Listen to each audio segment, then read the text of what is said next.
এক শ্রেণীর মানুষ বিদেশি কোম্পানিতে চাকরি করে, সেখান থেকে টাকা রোজগার করে বা বেতন নেয়।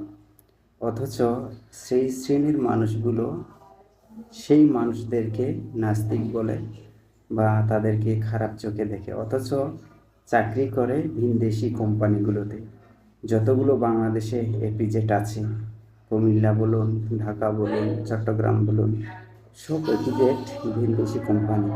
তাহলে সেখানে চাকরি করে টাকা রোজগার করেন বা টাকা নেন, নেওয়ার পরেও আপনারা ভিনদেশি মানুষদেরকে নাস্তিক বলেন বা অন্য ধর্মের যারা মানুষ আছে, হিন্দু, বৌদ্ধ, খ্রিস্টান বা অন্যান্য ধর্ম যারা আছে তাদেরকে নাস্তিক বলেন।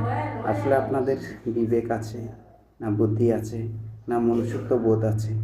অথচ আপনারা অন্যের কোম্পানিতে চাকরি করে জীবন ধারণ করে থাকেন, আর তাদেরকেই